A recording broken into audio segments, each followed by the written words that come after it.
ராவணா பார்வையாளர்கள் அனைவருக்கும் வணக்கம். வருண்குமார் ஐபிஎஸ் அவருடைய இந்த செயல்பாட்டை ராவணா வரவேற்கிறது, ஏகலைவன் பாராட்டுகிறது.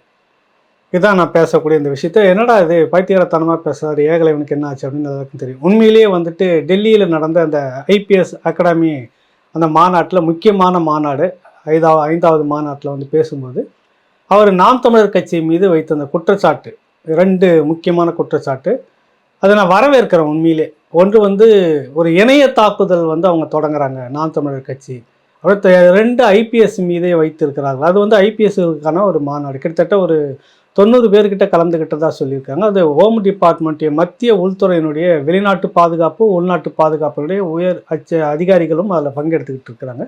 பிரதமர் அலுவலகத்தினுடைய இன்னொரு அங்கமாக இருக்கக்கூடியவர்களும் அதில் பங்கெடுத்திருக்கிறாங்க. இது ஒரு உலகளாவிய விஷயங்களை எப்படி இந்தியா கையாளுறது அப்படின்றதுக்காக தான். பாதுகாப்பு குறித்து பல்வேறு விடயங்கள் குறித்து இந்த இணையத்தில் வரக்கூடிய மிகப்பெரிய தாக்குதல் இன்னைக்கு இதெல்லாம் எப்படிலாம் கட்டுப்படுத்துறது, பாதுகாக்கிறது அப்படின்றதுக்காக இது கூட்டப்பட்ட அந்த நிகழ்ச்சி. அதில் தனக்கு இப்படி ஏற்பட்டது, ஒரு உலகளாவிய அளவில் இது ஒரு பெரிய தாக்குதல், 2 ஐபிஎஸ் அதிகாரிகள் இப்படி தவறாக பேசிட்டாருன்னு சொல்லிட்டு ஒன்று. 2வது, மேதகு தலைவரினுடைய அந்த புலிகள் இயக்கத்தினுடைய, விடுதலை இயக்கத்தினுடைய பெயரை சொல்லி இதெல்லாம் இவர்களோடு இவர்களுக்கு உலகளாவிய தொடர்பு, உலகம் முழுக்க இவர்கள் நிரம்பி இருக்கிறார்கள். ஒரு தமிழன் பேசக்கூடிய வார்த்தை. இதை பற்றி முதலாக மிக விரிவாக ஒரு நேர்த்தியான பதிவை ஏற்கனவே போட்டிருந்தேன். ஆனால் இதில் ஏன் நான் அவரை பாராட்டுறேன் அப்படின்றதுக்கான காரணங்கள் நிறைய இருக்குது. அதில் பேசுகிறாரு, தடை செய்யப்பட்ட அந்த இயக்கத்தோடு இவர்கள் எல்லோரும் தொடர்பில் இருக்கிறாங்களா, கண்காணிப்பில் வைக்க வேண்டிய ஒரு இயக்கம், இவர்கள் பிரிவினைவாதம் பேசக்கூடியவர்கள் அப்படின்னு சொல்லிட்டு, இது வரைக்குமாக 14 ஆண்டுகளில் எங்கேயுமே பிரிவினைவாதம் பேசலை. பிரிவினைவாதம் பேசின கட்சி திமுக, அதோடு தேசிய கட்சி உறவாடி இருக்கிறது அப்படின்னு நம்ம ஏற்கனவே பேசிட்டோம். இப்போ ஏன் அவரை நான் பாராட்டத்தை பற்றி சொல்லலைன்னா, உண்மையிலே 2 விஷயங்களை நம்ம இப்போ பார்க்கணும். இந்த 2 பிரதான குற்றச்சாட்டுகள் தமிழ்நாடு முழுக்க இன்றைக்கி பேசுபொருளாக இருக்கிறது. 2-3 நாட்களாக நான் கவனித்து வந்திருக்கிற ஊடகங்களில் அதனுடைய விவாதத்தில் பேசப்படாத சில பகுதிகள் இருக்குது. ஏன் அதெல்லாம் பேசப்படலை, என்ன காரணம்?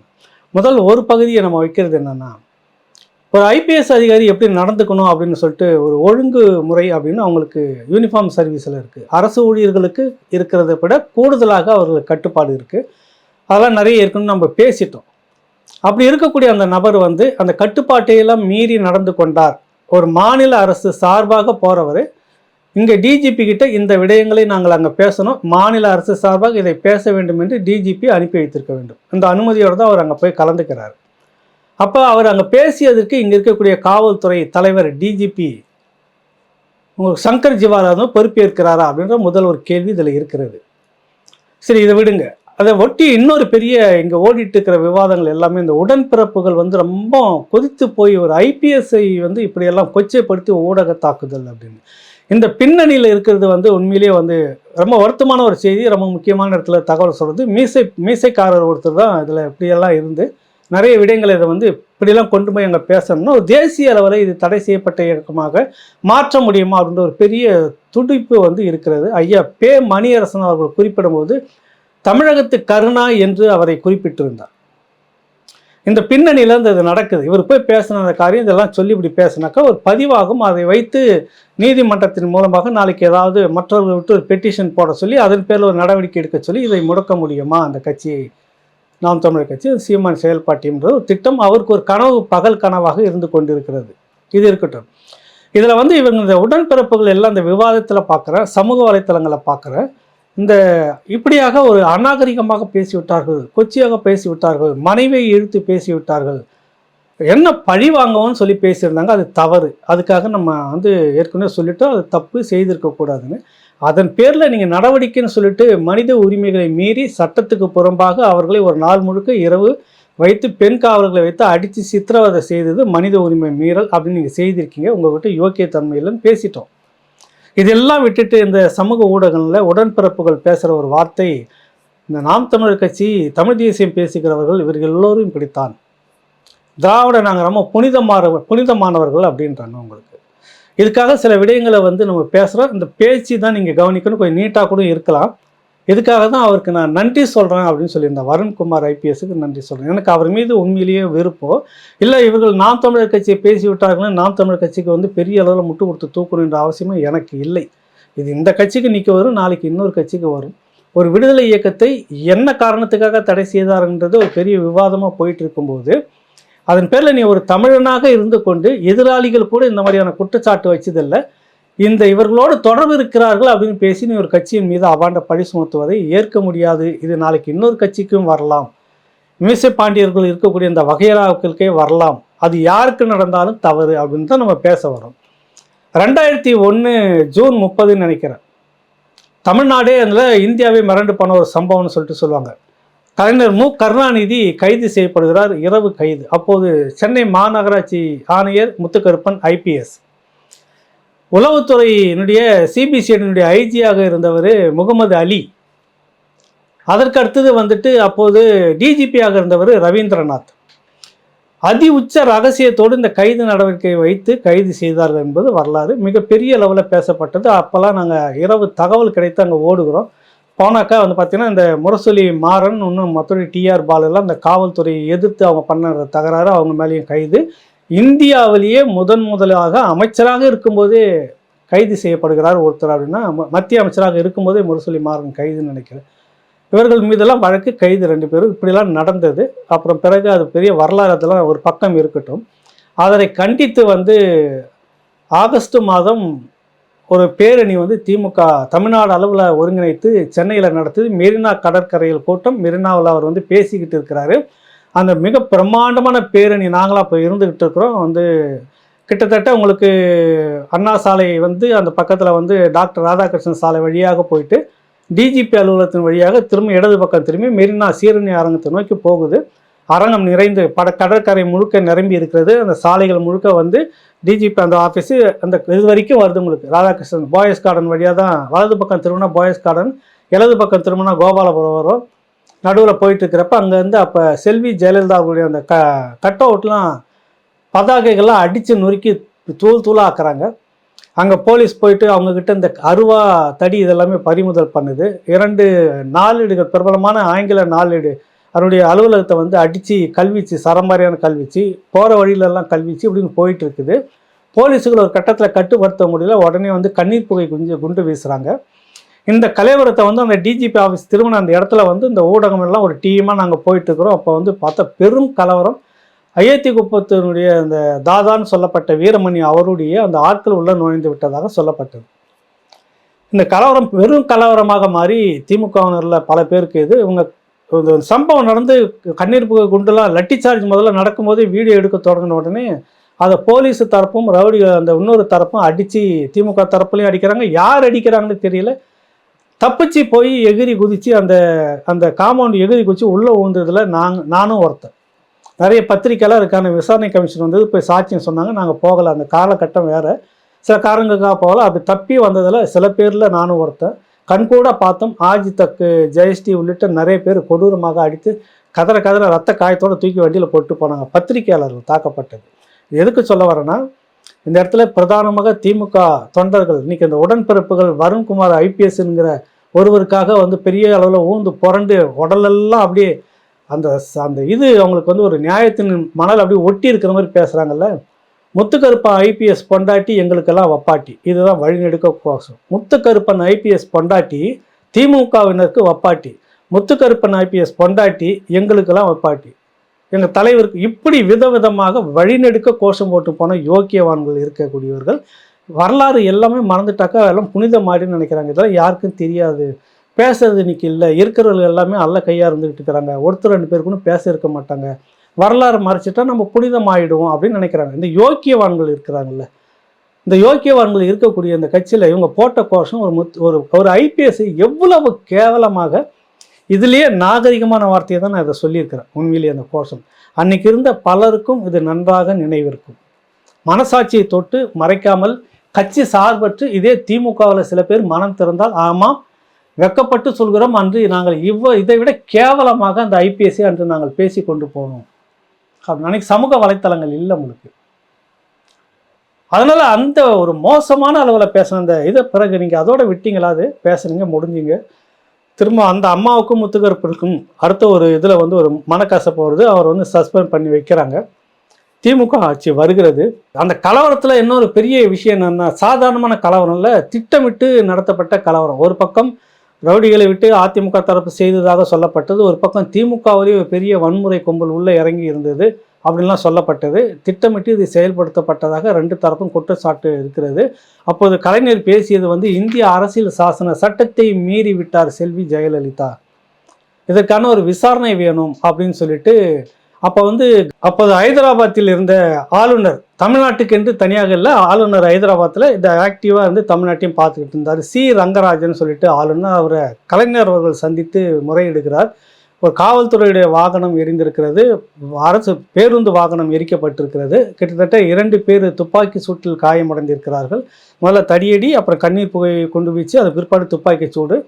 கிட்டத்தட்ட 100க்கு மேற்பட்ட காவல்துறையினருக்கு கல்வி சில மண்டை உடஞ்சி ஹாஸ்பிட்டல் இருந்தாங்க. பத்திரிகையாளர்களுக்கு காயம், பத்திரிகையாளர், காவலர்கள் உள்ளிட்டவர்கள் 100 பேர் அன்னைக்கு தேதி பெட்டில் அட்மிட் ஆகியிருந்தாங்க. இது எல்லாத்தையும் மேற்கோள் காட்டி அவர் ஒரு புகார் மனு கொடுத்து விசாரிக்க வேண்டும் செல்வி ஜெயலலிதா, அரசியல் சாசனத்தை மீறி விட்டார் அப்படின்றது தான்.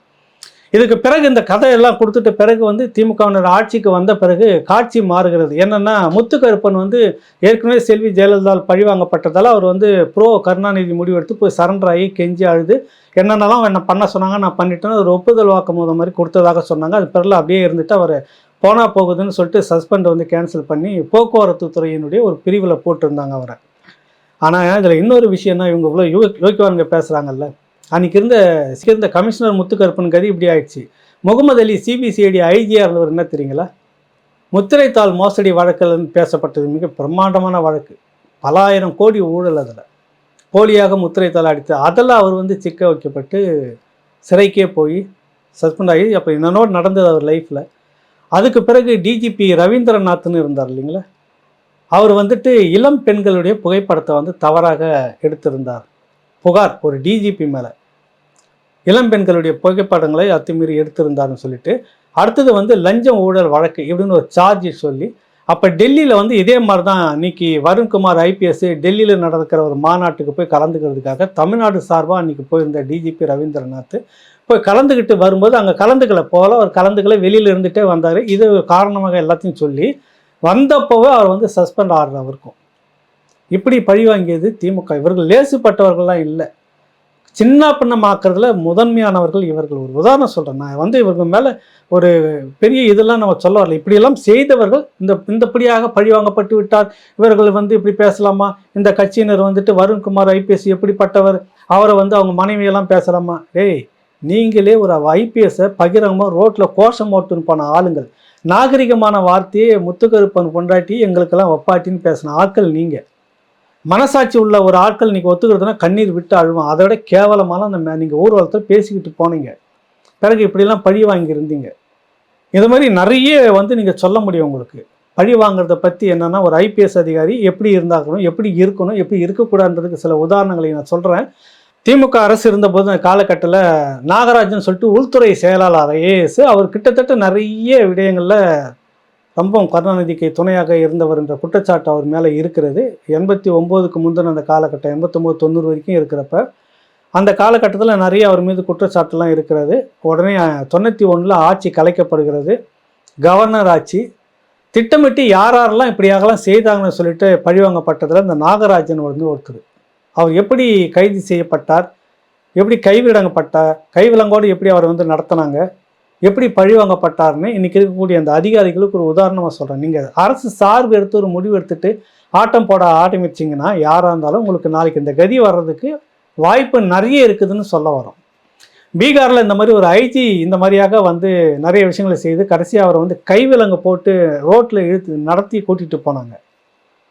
சட்டம் எல்லோருக்கும் ஒன்று, அது உங்கள் பக்கமும் பாயும் பிளேடு மாதிரி அப்படின்றதுக்காக சொல்கிறேன். இன்றைக்கி இந்த யூனிஃபார்மை போட்டுக்கிட்டு இந்த ஆளும் அதிகார வர்க்கத்துக்கு நம்ம என்ன வேணாலும் ஆட்டம் ஆடலாம் என்கிற இந்த வருண்குமார் ஐபிஎஸ் மாதிரி இருக்கிறவர்களுக்கு இது ஒரு உதாரணமாக நம்ம சொல்ல வரோம். அதேபோல் இன்னொரு போலீஸ் அதிகாரி அப்போ வந்துட்டு ரமணன் சொல்லிட்டு ஒரு டிஐஜி, அவர் பெரிய அளவில் ஒரு நேர்மையான அதிகாரியாக 89 90 வரைக்கும் இருக்கிறாரு. அவருக்கும் கருணாநிதி அவர்களுக்கும் ஒரு பெரிய முரண்பாடு வருகிறது. அதில் வந்தோடனே அவர் பழி வாங்கி ஒரு பெரிய அதிகாரி எவ்வளோ மட்டமாக நடத்த முடியுமோ அவ்வளோ மட்டமாக நடத்தி போஸ்டிங்கே கொடுக்காம வச்சுருந்து உடஞ்சி போகிறார் அவர். ராமணன் சொல்லிட்டு ஒரு ஐயர், ரொம்ப அருமையான ஒரு அதிகாரி, உடஞ்சி போய் உட்காந்துட்டு இருக்கிறார். அப்படி ஒரு அவமானத்தை சந்திச்சதே இல்லை எந்த ஒரு ஐபிஎஸ் யூனிஃபார்ம் சர்வீஸில் இருக்கிறவங்களும். அப்படின்னு ஒரு அனுபவத்தை அவருக்கு கொடுத்துருது அந்த அரசு.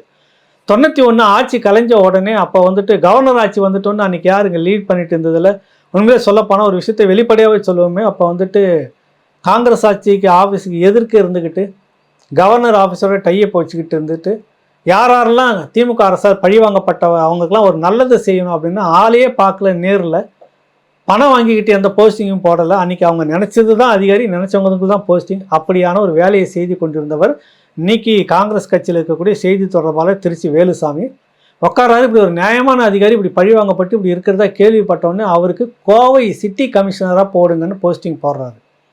அவர் முகத்தை இவர் பார்த்ததில், இவர் முகத்தை அவர் பார்த்ததில், நேரடியாக சந்திச்சுட்டு இருக்கிறதும் இல்லை. போஸ்டிங் போட்டோன்னு அவர் விலவழுத்து போகிறாரு. ஒரு உச்ச பதவின்னு சொல்கிறது கோவை சிட்டி கமிஷனர்ன்றது யார், இது யார் ரெக்கமெண்டேஷன், என்ன ஏது என்னன்னு பார்த்தா தெரில. இந்த மாதிரி ஒருத்தர் பேரை சொல்கிறாங்க திருச்சி வேலுசாமின்னு.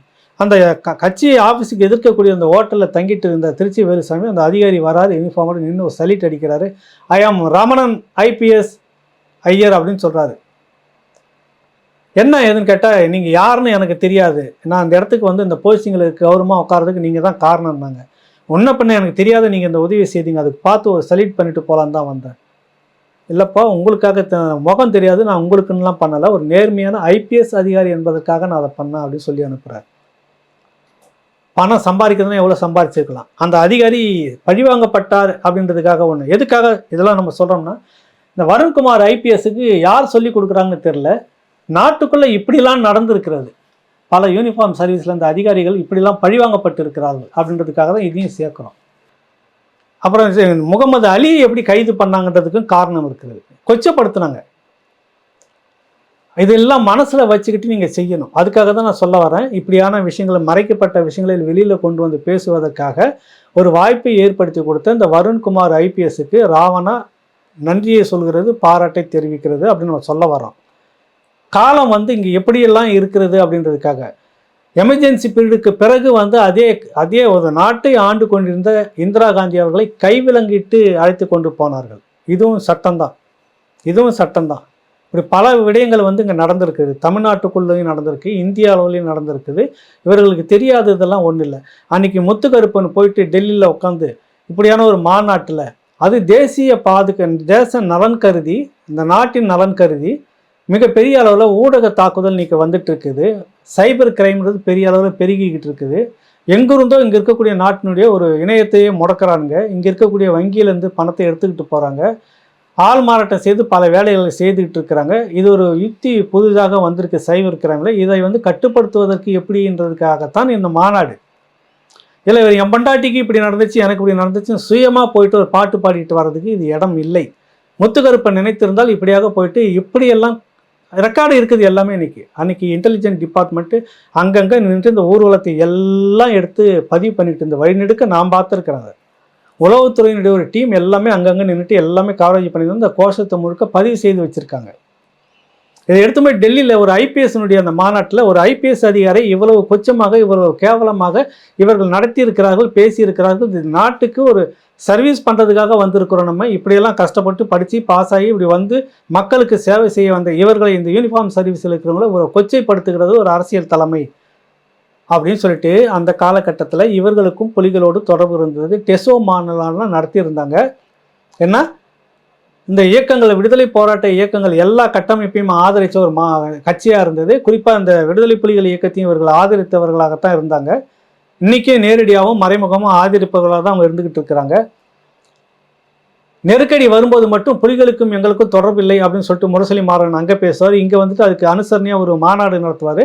எல்லாம் அனுசரணையாக இருக்கக்கூடியவர்கள் தன்னுடைய பக்கத்தில் வச்சுக்குவார். இவர் எதிர்க்கிற மாதிரி காட்டிக்கிட்டாலும் இயக்கத்தை ஆதரிக்கக்கூடியவர், தேசிய தலைவரை ஆதரிக்கக்கூடியவர்களை எல்லாம் தனக்கு அணுக்கமாக வைத்துக்கொண்டால் இவர் அதை கூட இருக்கிற மாதிரி தன்னை காமிச்சிப்பார். அந்த காலகட்டத்தில் இந்த முத்துக்கருப்பன் மாதிரி, இல்லை ரவீந்திரநாத் மாதிரி இப்படியாக எங்களுக்கு ஒரு அநீதி நடந்தது, இந்த அரசு இப்படி செய்து விட்டது, இப்படியாக ஒரு யூனிஃபார்ம் சர்வீஸில் இருக்கிறவங்களை கொச்சைப்படுத்தி இருக்கிறது என்று டெல்லியில் நடந்த ஐஏஎஸ் அகாடமியில் நடந்த மாநாட்டில் இவர்கள் பேசியதாக பதிவு ஏதும் இல்லை. இப்போ வருண்குமாருக்கு யார் இந்த ஐடியாவை கொடுத்துருப்பாங்க? இதெல்லாம் விசாரணையில் இனிமேல் வரும். அது வந்து ஒரு ரகசியமாக நடத்தப்பட்ட ஒரு மீட்டிங். அதில் கிட்டத்தட்ட ஒரு 90 பேர் கலந்துக்கிறாங்க. ஏற்கனவே சொன்ன மாதிரி வந்துட்டு வெளிநாடு உள்நாட்டு பாதுகாப்பு கட்டமைப்பில் இருக்கக்கூடிய உச்ச அதிகாரிகளும் உட்காந்துட்டு இருக்கிறாங்க. உன்னோட பல மடங்கு சீனியர் அவங்களாம். அத்தனை பேர் இருக்கிற இடத்துல நீ எந்த விஷயத்தை பேசி அது மட்டும் வீடியோ வெளியே வர காரணம் என்ன? அது வந்து ஆர்டிஐயில் போட்டு இதை வாங்கும்போது மத்திய பாதுகாப்புத்துறை உள்நாட்டு பாதுகாப்புத்துறை டிவிஷனில் நீங்கள் போட்டு கேட்டு வாங்கும்போது இதெல்லாம் வெளிச்சத்துக்கு வரும். யார் செய்கிறார்கள் என்று இதை பார்ப்போம். நீங்கள் அங்கே ஆர்டிஐ போட்டு இது வந்து அனுமதிக்கப்பட்ட இன் கேமரா மீட்டிங்கா அல்லது ஊடகத்துக்கு அனுமதிக்கப்பட்டதா, ஊடகம் எந்தெந்த காட்சி ஊடகங்கள் இது எந்தெந்த மாநிலத்தில் இது வந்து இதை பற்றியான செய்திகளை வெளியிட்டு இருக்கிறது, இதை பற்றியான எந்த காட்சிகளை வெளியே கொண்டு வந்திருக்கிறது, தமிழ்நாட்டில் இப்படி ஒன்று உலவி கொண்டிருக்கிறது, இது வந்துட்டு அந்த ஐஏஎஸ் அகாடமி கட்டமைப்பு நிர்வாகம் வெளியிட்டதா இல்லை மத்திய உள்துறை நிர்வாகம் இதை வெளியிட்டதா ஊடகத்துக்கு, இப்படியெல்லாம் ஆர்டிஐயில் போட்டு கேட்கும்போது இது நீதிமன்றத்துக்கு நீங்கள் பதில் சொல்லித்தான் ஆக வேண்டும். எந்த கொம்பாதி கொம்பனாக இருந்தாலும் ஒரு உள்நாட்டு கட்டமைப்பு பாதுகாப்புடைய விஷயங்களை உள்ளக விஷயத்தை பேசும்போது பகிரங்கமாக சில விஷயங்கள் வெளியே வருகிறது என்றால் நாட்டினுடைய பாதுகாப்பினுடைய விஷயங்கள் எக்ஸ்போஸ் ஆகுதுன்னு அர்த்தம். ரகசியங்கள் எக்ஸ்போஸ் ஆகுது. உள்ள பேசக்கூடிய விஷயங்கள் வேறு என்னென்னலாம் எடுக்கப்பட்டிருக்கலாம். இதுதான் இந்த கேள்வி. இதுக்கு மத்திய உள்துறை பொறுப்பேற்க வேண்டும். நீதிமன்றத்தில் வந்து நின்று பதில் சொல்ல வேண்டியது உங்களோட தனிப்பட்ட விவகாரம் கிடையாது, தனிப்பட்ட கட்சியினுடைய விவகாரம் கிடையாது. தேச நலன் கருதிய ஒரு பெரிய மீட்டிங் இது, ஆலோசனை கூட்டம். அதில் பேசப்பட்ட விடயங்கள் எப்படி வெளியே வந்தது, பதில் சொல்லணும் நீதிமன்றத்து உச்ச நீதிமன்றத்தின் தேசிய நாட்டின் நலன் பாதுகாப்பு கருதி. இந்த விஷயத்தில் அவங்க வந்து சிக்கிறாரு வலுவாக. அடுத்ததாக இங்கே வந்து நம்ம இன்னொரு விஷயம், இப்படி இவ்வளோ விஷயங்கள் வந்து இருக்குது. இதெல்லாம் ஆர்டிஐயில் போட்டு எடுத்து வாங்கும்போது இந்த விஷயம் அவங்களுக்கு தெரியும். இந்த பக்கத்தில் போய் இவங்க கட்சியிலேருந்து புகார் கொடுத்துட்டு வந்திருக்கிறதா சொல்கிறாங்க. நாம் தமிழர் கட்சி புகார் கொடுத்ததா சொல்கிறாங்க. அதில் விரிவாக என்னென்னலாம் குறிப்பிடப்பட்டிருக்கிறது அப்படின்னு நமக்கு தெரியல. அந்த தகவல் ஒன்றும் வெளியில் வரல. புகார் கொடுத்துருக்கிறதா சொல்லியிருக்கிறாங்க. இது அவர் பேசியது தனிப்பட்ட கருத்து, இந்த மாநில அரசுடைய கருத்து இல்லை அப்படின்னு டிஜிபி சங்கர் ஜிவால் சொன்னதாக தகவல். அப்படி என்றால் உடனடியாக அவர் சஸ்பெண்ட் செய்யப்பட்டிருக்க வேண்டும் இந்நேரம். இப்போ இதில் டிஜிபி சங்கர் ஜிவாலும் ரிட்டையர்ட் ஆகிறதுக்கு முன்னாடி கோர்ட்டில் போய் நிற்க வேண்டியதாக இருக்கும் வழக்கில். மாநில உள்துறை செக்ரட்டரி இருக்காங்களா, ஐஏஎஸில் மிக உச்ச பதவியில் இருக்கக்கூடிய உள்துறை செக்ரட்டரியும் நீதிமன்றத்தில் நீங்கள் பதில் சொல்ல வேண்டிய இடத்துல நீங்கள் கை கட்டி நிற்க வேண்டிய பொறுப்புக்கு ஆளாகி கொண்டிருக்கிறீர்கள். இதில் இன்றைக்கி நம்ம அரசுக்கு சாதகமாக இருக்கிறோம், இதில் வந்து இப்படிலாம் விட்டு கொடுத்து இதில் போனீங்கன்னாக்கா நீங்கள் தேசிய அரசுன்னு ஒன்று இருக்குது, தேசிய பாதுகாப்பு சட்டம்னு ஒன்று இருக்குது. அது ஆர்டிஐயில் எடுத்து போட்டு நீதிமன்றத்துக்கு கொண்டு போகும்போது நீங்கள் எல்லாம் அங்கே நின்று பதில் சொல்லக்கூடிய ஒரு இடத்துக்கு வருகிற மிகப்பெரிய நெருக்கடிக்குள் இந்த அரசை நீங்கள் சிக்க வைக்க போகிறீங்க. அதுதான் விஷயம். யாரோ சில பேர் கொடுத்த இந்த ஆலோசனையில் இந்த அதிகாரி இப்படியெல்லாம் செய்து கொண்டிருக்கிறார். இதனுடைய நெருக்கடியை உள்துறை செயலாளரும் டிஜிபியும் தான் வந்து எதிர்கொள்ளணும். நீங்கள் போய் பதில் சொல்லணும் நீதிமன்றத்தில். இந்த அரசு இப்படியாக வந்து ஒரு அரசு முடிவெடுத்து இப்படியாக செய்ய சொன்னதுன்னு நீங்கள் சொல்லவே முடியாது. நாட்டின் நலன் கருதி நடந்த ஒரு பாதுகாப்பு கருதி நடந்த ஒரு மீட்டிங்கில் நடந்த உள்ளக விஷயத்தை எப்படி வெளியே கொண்டு வந்தாங்க, இதுக்கு நீங்கள் பதில் சொல்லி ஆகணும். தவிர்த்து இவர் அங்கே வந்து பேசக்கூடிய அந்த கருத்து மாநில அரசு ஒப்புதலோடு போன அந்த அதிகாரி மாநில அரசு இங்கிருந்து அனுப்பும்போது இதெல்லாம் பேச சொல்லி கொடுத்ததா, இதுக்கு இவர்களெல்லாம் பதில் சொல்லணும். தனிப்பட்ட விடயங்களில் நிறைய பேர் இந்த மாதிரி எழுதியிருக்கிறாங்க, தாக்கி கொண்டு இருக்கிறார்கள். அப்புறம் அரசியலில் சகஜமாக மாறி இருக்கிறாங்க. அதிகாரிகள் தரப்புலையும் அப்படி நடந்திருக்குது, அரசியல் கட்சி தரப்புலையும் அப்படி நடந்திருக்கு. ரெண்டு பேரும் மாறி சுமூகமாக கை கொடுத்து போனதும் நடந்திருக்கிறது. அப்படி இருக்கும்போது இந்த விடயத்தை கொண்டு போய் அங்கே டெல்லியில் பேசி ஒரு அங்கீகரிக்கப்பட்ட கட்சியை, மக்களால் ஏற்கப்பட்ட ஒரு கட்சியை கடந்த 14 ஆண்டுகளாக எந்த விதமான ஒரு அசம்பாவிதத்திலும் எந்த விதமான வன்முறையிலும் குறிப்பாக பிரிவினை என்று பேசாத மாநில உரிமைகளை மண்ணின் நலன்களை பேசி கொண்டிருக்கக்கூடிய நாம் தமிழர் கட்சி அந்த சீமான் தலைமையை நீங்கள் தடை செய்கிற மாதிரியான ஒரு போக்கை நீங்கள் அங்கே பதிவு செய்திருக்கீங்கன்னா, பேசி பதிவு செய்திருக்கிறது என்றால் எவ்வளவு பெரிய அபத்தம் என்பது ஒரு பகுதி.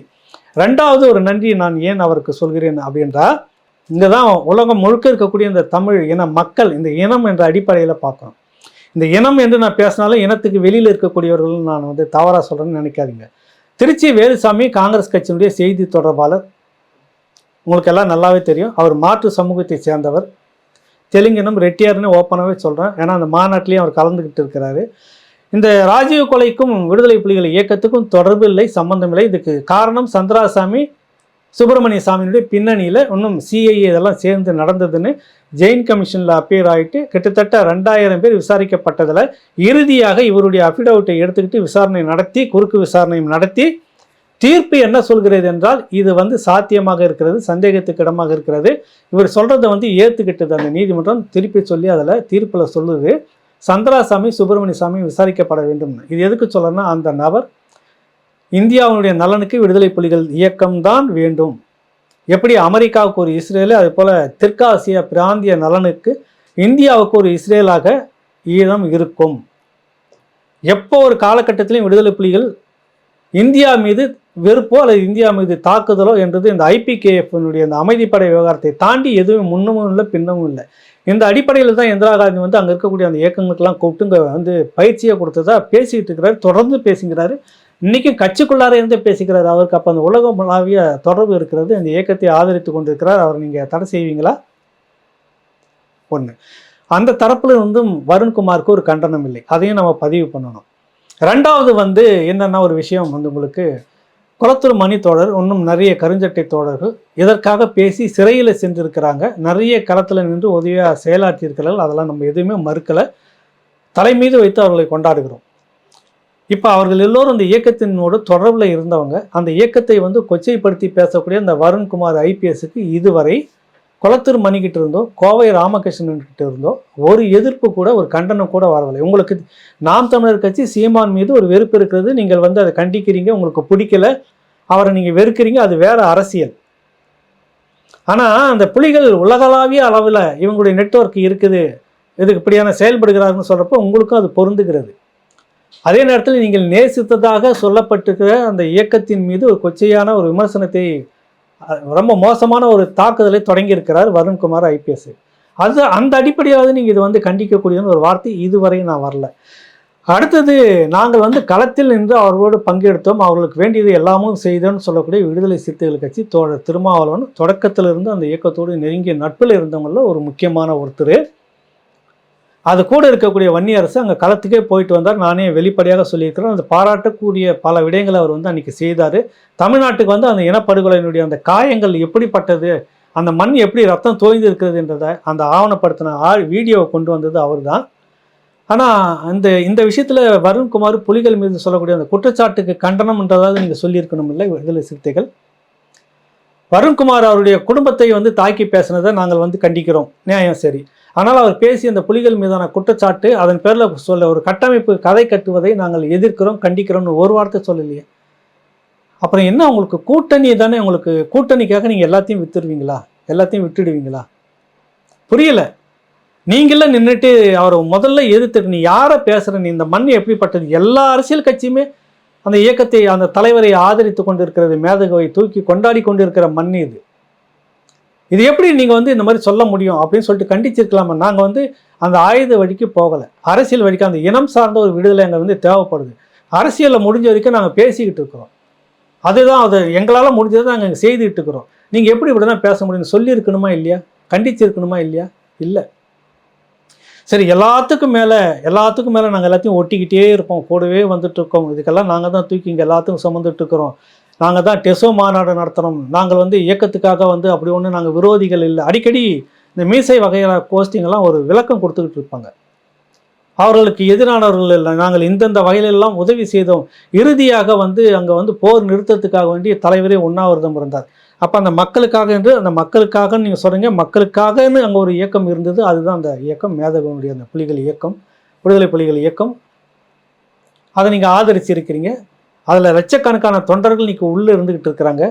அதை கொச்சப்படுத்தி ஒரு அதிகாரி பேசுகிறார். அந்த இயக்கம் இன்ன வரைக்கும் திமுக ஒரு மாபெரும் இயக்கம், அதை கண்டித்து ஒரு இதையும் சொல்லலை. அதிமுக என்கிற இந்த இயக்கமும் இதை பற்றி இது ஒரு வார்த்தையும் சொல்லலை. அவருடைய தலைவி செல்வி ஜெயலலிதா கடைசியாக மனம் திருந்தி அதை ஏற்கும் விதமாக சட்டமன்றத்திலே வந்து ஒரு தீர்மானம் நிறைவேற்றி பேசியிருக்கிறார். அதை பற்றி, அந்த மக்களை பற்றி பேசும்போது அந்த மக்களுக்கு நடுநாயகமாக இருந்த விடுதலை புலிகள் இயக்கமும் அதுக்குள்ளே அடங்கும். அந்த போராட்டமும் நியாயம்தான் என்றது உறுதியாக சொல்கிற விதம் தான் அது. அப்போ வந்து அவர்களும் வந்து ஒரு கண்டனத்தை வந்து தெரிவிக்கலை, இது வரைக்கும் தெரிவித்ததா தெரியல.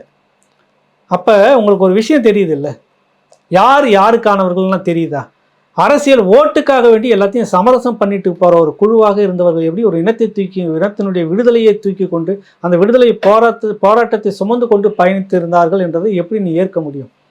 குறைஞ்சபட்சம் பழ நெடுமாறன் முதிர்ந்த ஒரு தலைவர், நீங்கள் தான் எல்லாமே அத்தாரிட்டி ஆஃபீஸர்னு சொல்லிட்டு இருக்கிறீங்க, தப்பாக நினைக்காதீங்க ஐயா. உங்களுக்கு சீமான் மேலே ஒரு விரோதம் இருக்குது, சீமான் மேலே வளர்ச்சி மேலே உங்களுக்கு இதுவாக இருக்குது, இல்லை அவர் சரியான ஆள் இல்லைன்னு நீங்கள் நினைக்கலாம், அது உங்களுடைய சொந்த முடிவு இருந்துட்டு போகட்டும். ஆனால் இந்த இயக்கத்தை நீங்கள் இப்படி பேசியிருக்கிறது, ஒரு ஐபிஎஸ் அதிகாரி பேசியிருப்பது தவறா இல்லையான்னு நீங்கள் வந்து கண்டித்து இருக்கணுமா இல்லையா? அப்போ எதுக்கு இத்தனை ஆண்டு காலமும் நான் அவர்களுக்காக இங்கே இருந்தேன், பாடுபட்டேன், இப்படிலாம் செய்தேன்னு சொல்லிட்டு நீங்கள் செய்திருக்கீங்க, இல்லைன்னு சொல்லலை, சிறைப்பட்டு இருக்கீங்க, இல்லைன்னு சொல்லலை, பேச வேண்டிய நேரத்தில் பேசாமல் மௌனமாக இருக்கிறீங்களே எதுக்கு? இதெல்லாம் நீங்கள் ஒரு பெரிய அளவில் கண்டனம் வந்து எல்லாம் நாளைக்கு மற்றவர்களை பேசுவாங்களே எளிதில். எத்தனையோ மாற்று சமூகத்தில் இருக்கிற தோழர்கள் கூட இன்னைக்கு பாரதிய ஜனதா கட்சியில் இருந்து கூட குரல் எழுந்து வந்து விட்டது. இந்தியாவுடைய பாதுகாப்புக்கு அந்த இயக்கம் இருந்தவரை இந்த இந்தியாவுடைய இதுக்கு ஒரு பெரிய அளவில் பாதுகாப்பு இருந்துகிட்டே இருந்தது, எந்த விதமான அச்சுறுத்தலும் இல்லைன்னு பாஜகவில் இருந்து கூட ஒரு நிர்வாகி பேசுறது வெளியில் வந்திருக்குது.